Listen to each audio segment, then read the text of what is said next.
mentioned my dad was an alcoholic. Let's talk about my dad some more. My dad was also a PhD molecular biologist.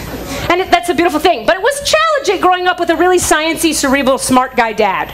Because while he was really good at pondering life's deep questions, not so good at being warm and loving to a 6-year-old. You know what I mean? Like at my 6th birthday party when I was blowing out the candles, instead of leaning over and whispering, "I love you, honey," my dad said, "Consider your mortality now!" Okay, Daddy. So he didn't know how to be warm and loving. He couldn't be warm and loving. So of course I ended up dating men who don't know how to be warm and loving.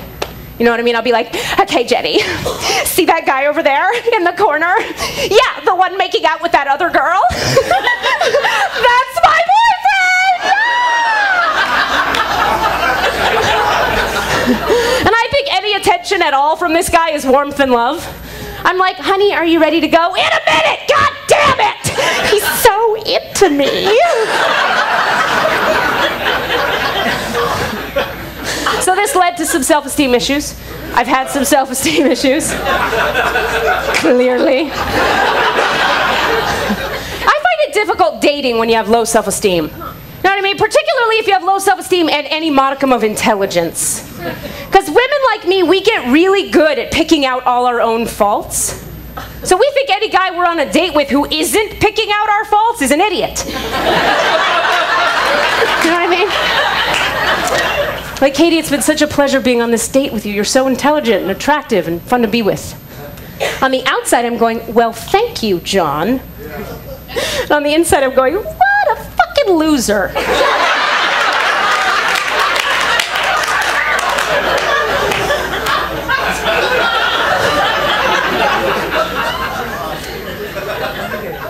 I think it's interesting.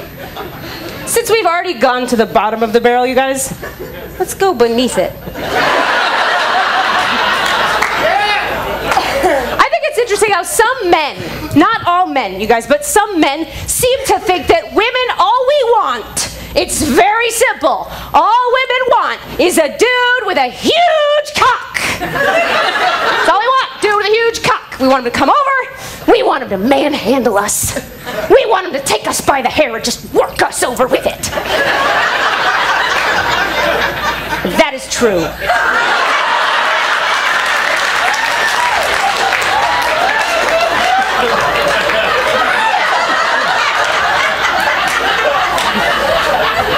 No.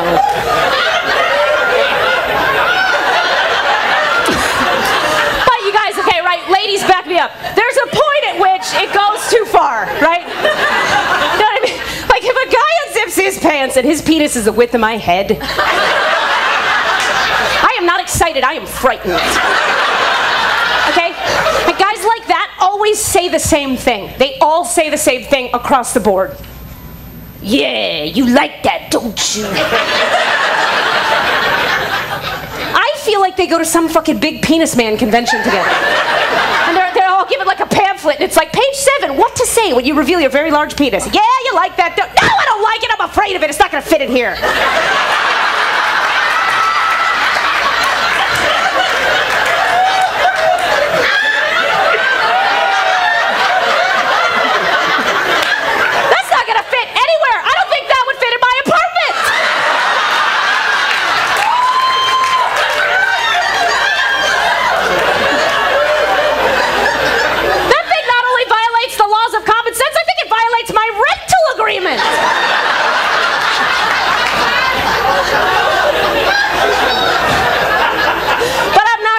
Big penis man that's how I feel. I'm not going to tell him. Why? Because I got low self-esteem. I much prefer women with low self-esteem. We much prefer to call our girlfriends and complain about what we're not getting in bed than simply ask for it. You know what I mean? I'd much rather call Jenny. "Oh my God, Jenny. My boyfriend's so bad in bed. He doesn't even know how to kiss me. When he kisses me, he just jabs his tongue in and out of my mouth like it's the arm of a fat 6-year-old reaching into a cookie jar for a cookie."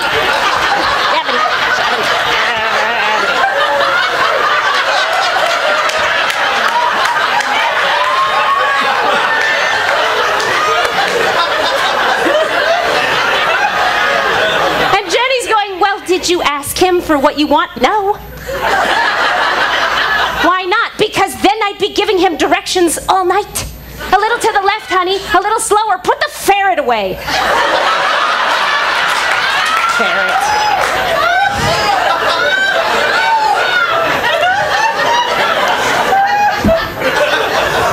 I'm so sorry. This is happening. Women in general, I think women in general, we don't want to, guys, here, let me explain to you what's happening. Women in general, okay, we don't want to have to tell you guys what we want, ever.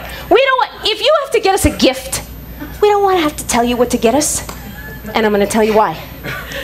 Because we want to believe the fantasy, okay? And the fantasy is that our connection with you is so romantic and special and magical that you just know. Just know. You just know what we want, which is horrible for men because you have no fucking idea. Right?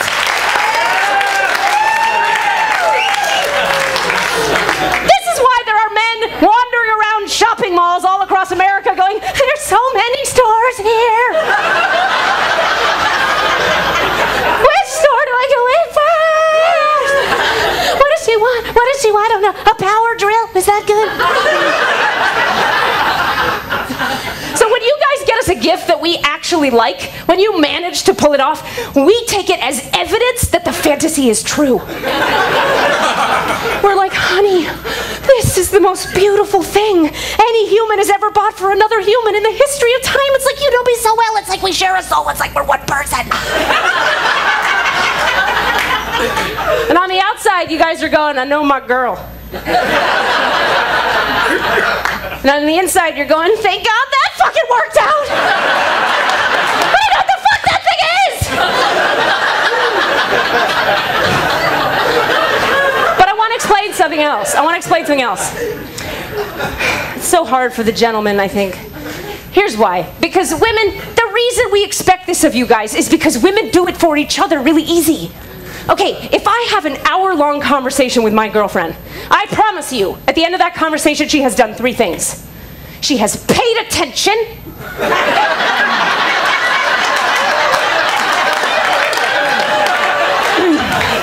She has made mental notes. And she is making plans for later. Okay? She's going, okay, Katie says she liked my bracelet. I got my bracelet at Kay Jewelers. I'm going to go back to Kay Jewelers, get her the same bracelet, only I'm going to get it for her in green, because she likes the grass green bracelet. I'm going to put it in a box for her with a bow on top with a card on it with a horse on it. Why? Because she loves horses!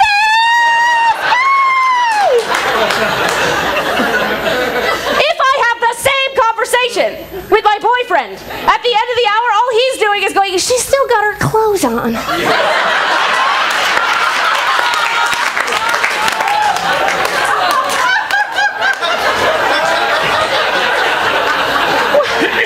When do the clothes come off again?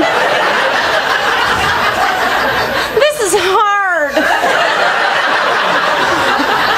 I'm hungry.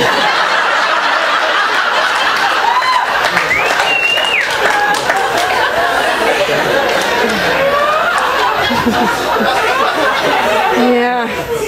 Another thing that women with low self-esteem do for the men that I think is very difficult for you, it's very difficult for you. Women with low self-esteem, we like to give really, really subtle clues about what we want you to do to us in bed and then get mad at you for not being able to read them.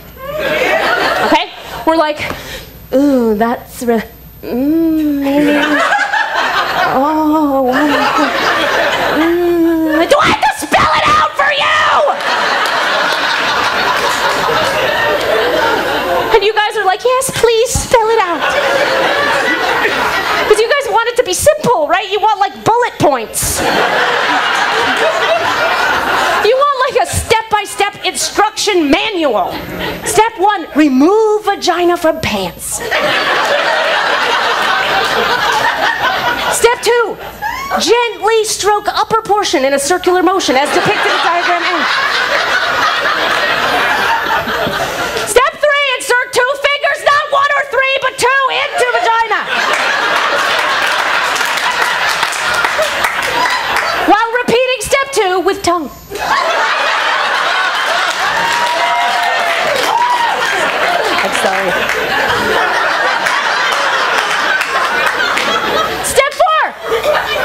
until process is complete. Step 5, buy me a pizza, bitch.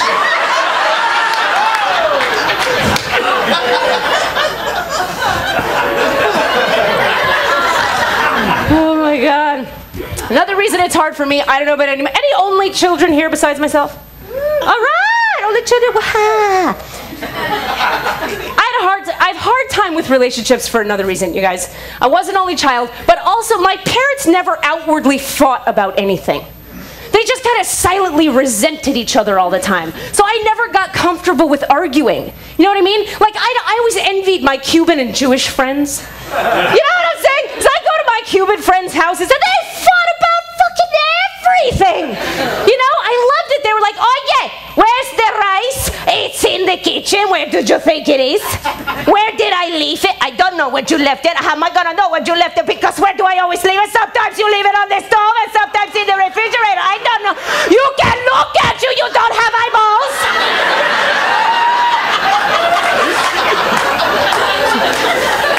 I loved it. They were so open and expressive. I go to my Jewish friends' houses. Oi, where's the kugel? How do I know where the kugel is? Where did I put it before? I don't know where you put it, but sometimes you put it in the fridge. Sometimes it's in the... You don't got eyeballs, huh? Now I'm a New York cabbie, apparently.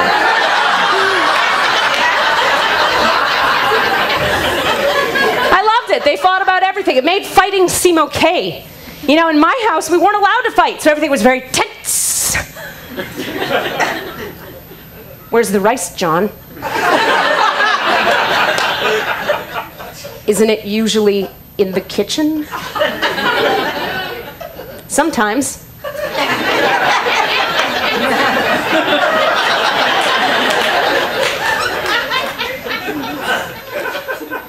Is it there now?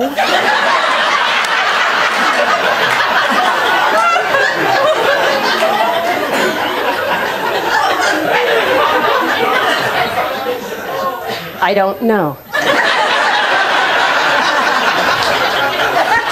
You know? Oh my God, it was so tense all the time. I mean, the subtext was always, you're the devil. But the outside was always like, everything's fine. We never fight here, do we, Katie?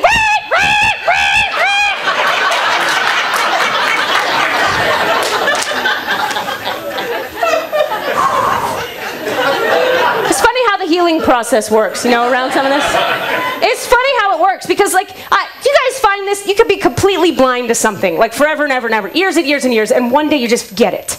You know what I mean? Or you could, like, get something in your head, and then one day just, bang, it drops into your heart, and you're like, ah. Do you know what I mean? Like, I always knew my parents were a little crazy. But one day in therapy, I went, oh!